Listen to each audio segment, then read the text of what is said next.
is making goals, making smaller goals that you can get to, So I think a lot of times people go into 6-week challenge, or they go into fitness thinking, okay, it's all or nothing. I've got to do 4 to 5 days a week. I need to feel that soreness all the time.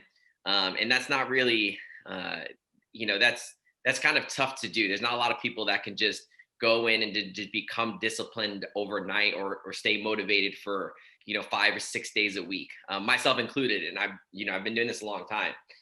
So I think starting out with realistic goals and realistic expectations, saying to yourself, okay, what can I realistically do? Can I make it 3 days a week? And my 3 days are Monday, Wednesday, and Friday. And if for some reason I can't make it Monday, then I'm dedicated to going on Tuesday. And I think a big piece is also, realizing that you're not always going to be motivated. That sometimes it's just going to require discipline. It's going to require kind of deciding to yourself, like, this is a non-negotiable in my life, and that fitness is part of my life. And I need to make sure that this is part of my schedule and part of my agenda. And then also the other part of it is also, I think, listening to your body, knowing that being extremely sore doesn't mean that you're getting more fitness than someone who has a little bit of soreness, because if you're extremely sore, that can get unmotivating, so you want to make sure that you're doing the correct volume and that you're ramping yourself up, in the correct way, so let's say you're very sore on Wednesday and you're like, man, I just really don't want to go to the gym. I'm tired. That's fine. Go Thursday. Take the volume down a little bit. And maybe the next day you don't feel as bad, so I think just creating and setting those realistic expectations and goals is really, really important to continue to keep you motivated. And of course you can add to those days as you get better. So if you're doing 3 days a week and you're like, man, I feel really great, I'm not sore, I'm starting to enjoy this, then adding another day or two to your workout schedule, if that's feasible for you, because 3 days a week is plenty of time to see some really great changes, assuming that you're eating the right stuff. So that's what I think there when it comes to keeping you motivated. Yeah, I totally agree, Elliot. I've seen so many people like try to do all the things all at once, feel like in order to lose weight or get healthy, they have to run when they don't even like to run. So the only thing I would really add is, find something that you love to do. If you really love yoga, like do yoga, commit to that. If you know that you need a group atmosphere to stay motivated, like search that out, find that. You can even find it virtually now online. So many gyms are offering virtual group classes online. And of course, RWB does the same thing. So yeah, totally agree, Elliot. Yeah, I think that's a great point. I was actually just having this conversation yesterday, in saying that if you don't, if you're not training for something specific, if like for me right now where I'm at, I really only do the functional fitness movements that I love to do. I'm not gonna train I'm not gonna train and do movements that I don't love and that don't bring me joy, because right now I'm not really trying to compete. There's no competitive goal. So it doesn't matter if I can run, 5 miles in under 40 minutes. I just want to be able to enjoy the fitness. Yes, I'm going to run once in a while, but it's definitely not going to be as much as I would if I was training for a competition or something like that. So yeah, finding the workout type that you enjoy, I think, is absolutely 100% key to staying motivated. And I don't believe that there's one workout type that's so much better than the other. I think it's going to come down to what your goal is.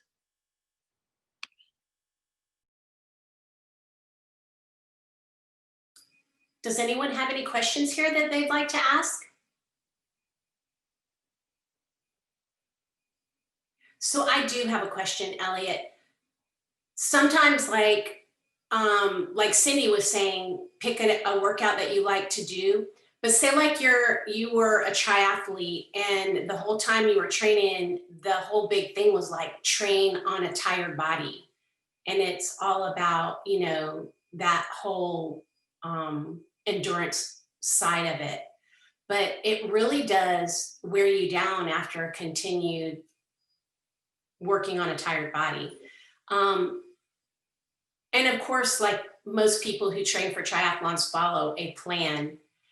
Would following a plan with CrossFit, like working with a trainer, be more beneficial at times? And if so, what times would be a great time to do that? Yeah, so this is a good question. So you know that what you're talking about specifically is going back to the competitive side of training. You know, when you're training for a triathlon, when you're training for a competition, that is completely different than trying to stay healthy. Most competitive athletes, I'm not saying that they're not healthy. Obviously, they can push their bodies there, but they're also pushing their bodies to the brink. You know, they're doing things that normal people to stay healthy, to just say like, hey, I want to live a long life, I want to be able to play with my kids, do that stuff. They don't need to do, right? So training your body exhausted, um, honestly, even as an athlete, I wouldn't recommend doing it all the time. But that is something that I wouldn't recommend to my current athletes that are not trying to train for a competition. Now, again, competitive, absolutely. If you're going to do like a CrossFit competition where you have 5 workouts or you're doing 24 hours, we're going to work towards that feeling and understanding how to do that. So yes, having a plan for something like that, absolutely. As far as having a coach to guide you in the process, I think that everyone is going to benefit from a coach in some way. I think that the goal is to learn as much from your coach as possible, so that yeah, one day you can do it for yourself. But there's always going to be that benefit, because it's always going to be a check to make sure, okay, I'm not going too far, I'm not pushing it. Or if you do feel something that doesn't feel right, your coach is going to know, okay, well, hopefully your coach is going to know what you need to do to make that thing go away. Or if you're pushing too far, or if you're not pushing hard enough, or you know, training certain aspects that maybe you're not looking at. So I think at any point in your fitness journey, having a coach is going to be beneficial. You know, I see a lot of athletes who, you know, they kind of go into the gym themselves, and they're in the mindset of like, I need to get fit before I start doing functional fitness, or before I get a coach. And that's really you're kind of backwards there. You know, you shouldn't have to feel like, if you're working with someone, or if you're doing a fitness regimen that you feel like you need to get fit before you do it, then you're probably doing it wrong, you know, or you need to find a different coach. So that's what I would tell you there. I hope if that answered your question. Yes, it does. Thank you. You're welcome. I have a question real quick. Was it still open for questions or no? Awesome. First, I love the fact of coaching to your client becomes autonomous. I think that's great, because I think a coach is full to such a good goal. But you're talking about like living just a life, like, and if you're not training for something, like what program around it? I guess what in your 3 day, I think you said you do 3 days a week, just for a goal of living long and moving. What would you recommend doing in those 3 days of a workout, right? So I'm not trying to win a contest. I'm just trying to pick my grandkid up when I'm 75. And again, I know it's individually designed towards what your goal is, but in general, for the general people out there, what do you recommend? Sure. So, of course, I'm going to go functional fitness route. But if for me, those 3 days are going to be, the first thing I would tell you, or what I would do for a client that is just starting with me, is I'm going to find the 3 things. Well, I'm going to find 2 things for those 2 days that they're weakest at, right? So for instance, like you said, you just want to be able to pick up your kids. Well, if my client is having trouble picking up their kids, then that's kind of what I'm going to work towards, is whatever. Or if they have like a shoulder tweak, then let's fix that. Let's do the things that are going to make you feel better, so that so that you can do those things and you enjoy working out, because you're not in pain all the time. Now, if you're talking about just kind of generalized, if you're doing 3 days a week, you can keep it as simple as, do a more leg centric type workout, squats, things like that, a squat type motion. Monday, Wednesday, you can do a hinging motion, right? So it'd be more like a deadlift, or good morning, things like that. That would be kind of like what you're wrapping your thing around. And then the Friday, you're going to do more of a pressing motion. So your overhead, your push presses, your things like that. Now, of course, that's just talking strength. When you're talking about like if you're doing metabolic conditioning, which would be like your cardio or your HIIT training, those type of things, then what you want to do there is just keep it varied. You know, I'm trying to keep this super simple, but just, you know, don't hit the same movement pattern over and over, you know, and don't hit the same time domain over and over, and don't hit the same weight over and over. You want that to be constantly varied to keep it interesting and to make sure that you're hitting different energy pathways, and that you're also not overdoing the muscle groups or the movement types that you're using. You know, so I tell people, if you're just starting, stick to very simple complementary type movements or workouts, which basically means like if you're doing, you want to do like a push pull, right? Or like which would be like a pull up and a thruster, or a pull up and a press, you know, something like that. We're doing a push pull so that this isn't affecting this, you know what I mean? So you're not overdoing it too much. And, you know, so just keep it simple like that. Once in a while, you can hit the same muscle group over and over, because that's going to happen in life. So you're going to have to train that. But yeah, that's kind of where I would start is pain is always going to be the first thing I'm going to train to get out of pain, weakness, and then keep it broad from there until you do have a specific goal. And then we can specify it a little bit more. Yeah, the only thing I would really add is, because Julie, you're talking about aging well, and that's also a concern of mine, is just maintaining mobility, maintaining that range of motion. So really taking a day to like focus on those types of movements as well.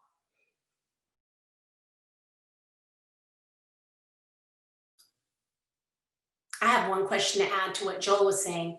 Elliot and Cindy both, you guys were talking about like strength, and then you were talking about mobility. Maybe those are the same or whatever, but you talked about 3 days. The idea that you were sharing with all those different ways, is that part of the 3 days, or is it like you should do 3 days of strength and then X amount of days of other like type of workouts? If you only have 3 days, I mean, again, it depends on time and the athlete. But you can do both. You can do like a strength portion, you know, a quick strength portion, or if I have an hour, I'm gonna, you know, again, Cindy hit it. I always program for mobility. Your warm up is mobility, right? And I'm not gonna get into mobility and flexibility, but you're about for 15-20 minutes, your warm up is going to be geared toward making sure your mobility is good. So that's 20 minutes there. Then I do about 20 minutes of strength work, and then you have, you know, anywhere from 10 to 20 minutes of the more like high intense, or if you're going to do like a cardio based session, you know, you can generally structure it like that. That's not written in stone. You could have a day where you just do strength. You could have a day where you just do different types of things. The mobility and the warm-up's always going to be in there. And then of course, you know, if you want to throw cool downs and stuff in there, you can throw that in too. So there's not, for me, as far as functional fitness goes, you can keep it that way, but you can also change it up. It just really depends on the athlete.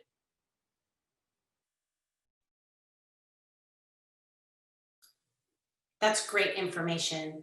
Thank you so much. So we are about 12 minutes out before the end of this session. I'm going to move us into a coaching session. I would love to hear people in the audience ask questions about a certain either movement or, you know, like I am a terrible person with snatches. Like, ask questions about how you would like to get better with that, or I know keeping your body close to the bar, that stuff. But anyway, if you all will dig deep in there, unmute your mics, and let's ask Elliot and Cindy these questions.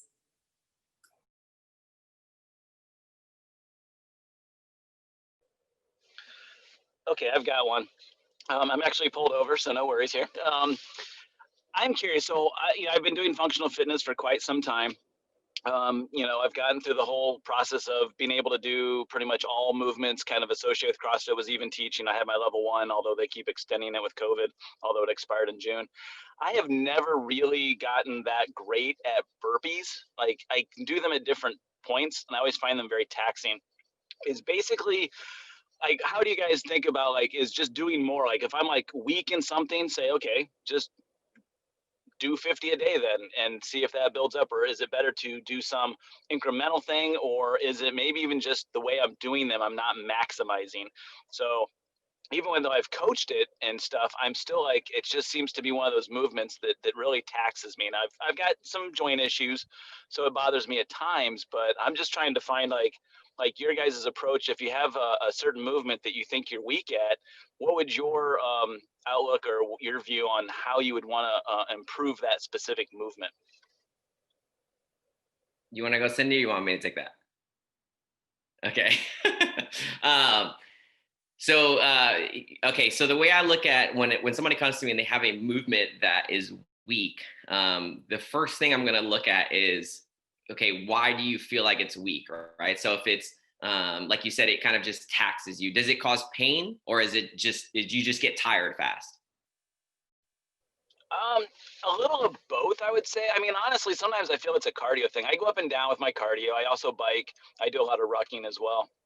But I don't know. It's like, but sometimes it is. I have a right knee that I've had 2 surgeries on, and I've had Achilles tendonitis. So sometimes it's just like, I just don't feel that ability to pop up into it.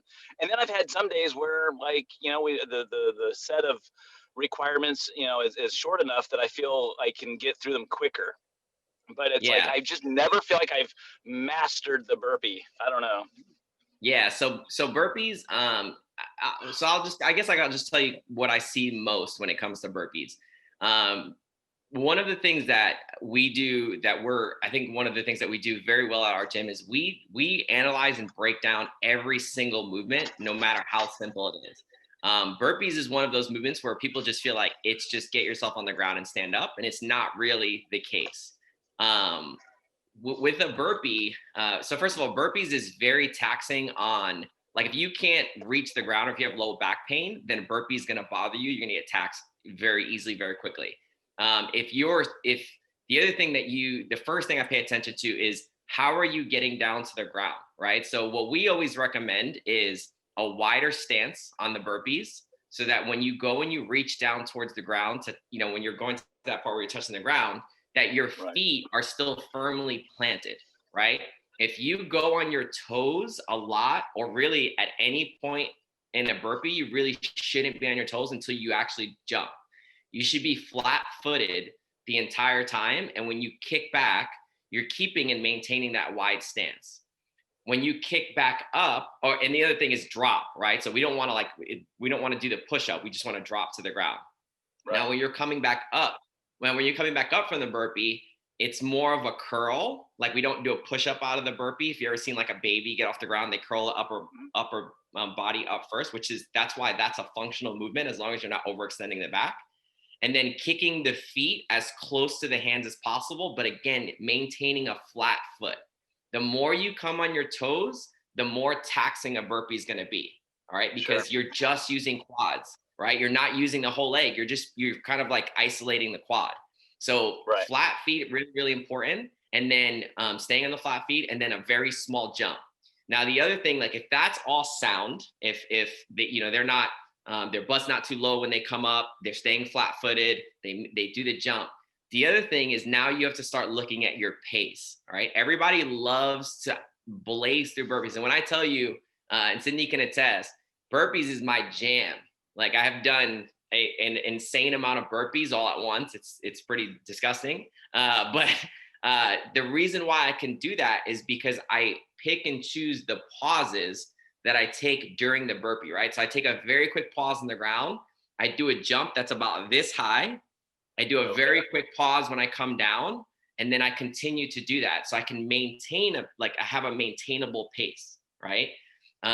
So that's what I would say is, like, look at those things. And that's with any movement you do, is if the form is not correct, you're going to take so much more energy to do that movement. than just looking at the little tiny things that you can do better to make it an easier movement. And then of course, slowing yourself down, not always going 0 to 100, maybe starting at the 70%. And I always tell people, like, when you're doing a workout or when you see a race, where do you sprint in a race? Right? Nobody ever sprints at the beginning of a race. All right, unless it's a 100-meter sprint or something like that. But if you run a 400, a marathon, you sprint at the end. Well, in CrossFit, everyone loves to sprint in the beginning, right? So you feel dead at the end. You shouldn't. You should have gas at the end, and then that last little bit is you're pushing a little bit harder, and then you feel, like, okay, the rest position, which is laying on the floor. Right. Yes, it's my favorite position. Yeah. I'll admit, for me, sometimes the pacing, and I agree with that. I'll have days where that 3, 2, 1, go. It's like you come out the gate, and I'll be like, "Whoa, I hit that too hard, too quick." Right, and that I find that one is, again, coach is going to help you there, and then just experience, just literally consciously making the effort of saying, "Okay, I've got 50 burpees in this workout. I want to play around with the pace, and it doesn't matter what the guy to your left or to your right is doing. It doesn't matter what the time is." Practice the burpee just like you would practice the snatch, practice the, any other movement. Cool. Hey, I appreciate the advice on that. Like I said, You're welcome. Yeah, I will master the burpee. Yeah, I totally agree with Elliot, of course. I've learned from the best. I would say if you do not have a coach, if that's not within your budget right now, or to find one, and you're looking to master a different type of movement, like an Olympic lift or something like that, going on to YouTube and finding a reputable video source. I like to go to Barbell Shrug. Of course, CrossFit produces their own videos, and it really helps take you through step by step of each point. Okay. And then you can be able to determine if you need to build strength in a certain area or mobility in order to progress within that movement. And I'm happy to, if you happen to record yourself and post it on like the functional RWB, I'm happy to, like, hey, look at this. Oh, I appreciate that. Thanks. Elliot, do you mind if I go on there, or maybe Cindy will, and throw that out there too? If anybody has any questions, just to throw it up there on the page. That's really cool. Absolutely. Yeah, I can't promise it'll be like the same day, but I'll get to it. Awesome, you guys. We have about 4 more minutes. Does anyone else want to ask a quick question?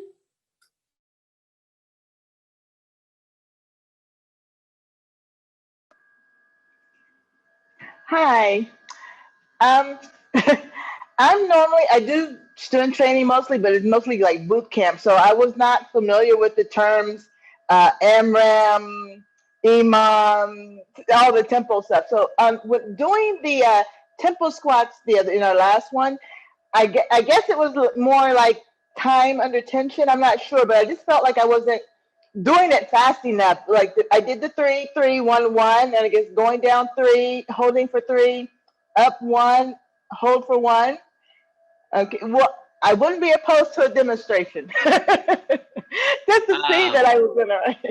I mean, you hit the nail on the head. I mean, for tempos, you can either just count, literally Mississippi, and it's just 1, 2, 3, and then get to the bottom, hold the tension, right? So don't just fall into a squat. If it happens to be tempo squats, like, don't lose the tension at the bottom, maintain it.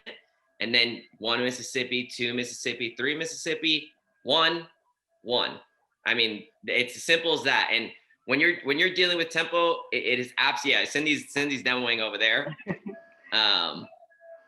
Yeah, so you see her 1, 2, 3, and then hold for 3 seconds, 2, 3, and then up 1, and then hold 1, 1, 2, 3, right? So the key with tempo squats is, like you said, time under tension. So when you're dealing with tempo, it really doesn't, the weight doesn't matter. It's whether you can hold that tempo. So just do it with body weight first, get really good at it, and then slowly just add the weight. Okay, I guess I just needed confirmation that I wasn't moving too slow, that I was doing what I was supposed to be doing. Because I was overthinking it. Thank you very much. You too, Cindy, especially.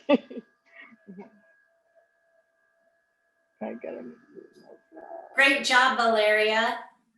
Thank you. And Cindy too, I loved it. Okay, you guys, we've got 1 minute till the end, so till we finish up here. So if you have any more questions you'd like to get to me, or even Coach Cindy and Coach Elliott, you're welcome to email me and I'll get it to them. You can email events@teamrwb.org and we'll make sure they answer you.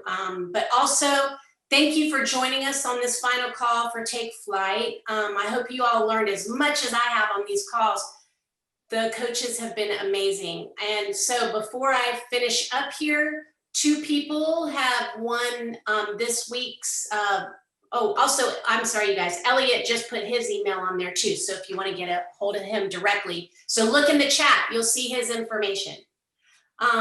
But also 2 people have won today's Valor Wall Ball and Valor bands that'll be shipped to you. And it's Joel Stark and Christopher Parr. So if you guys can put your addresses in the chat for me, that's great. Thank you so much. So excited.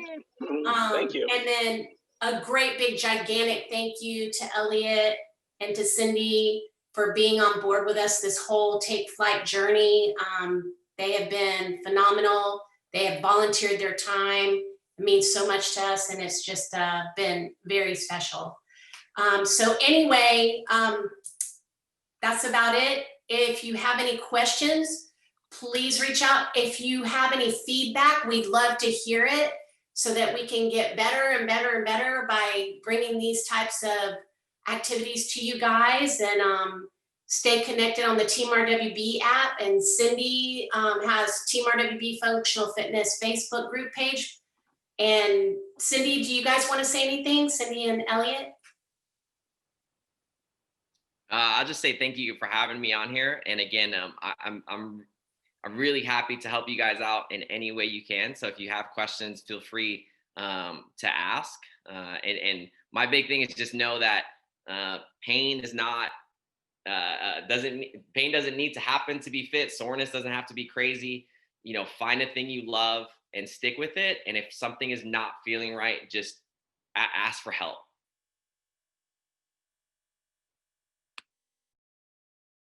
Yep. And thank you so much for all you guys for joining in. If you ever have questions, you can always post them on that Team RWB Functional Fitness Facebook page, or you can email me personally, cindy.moore@teamrwb.org. Awesome job, you guys. Thank you so much again. Have a great rest of your weekend.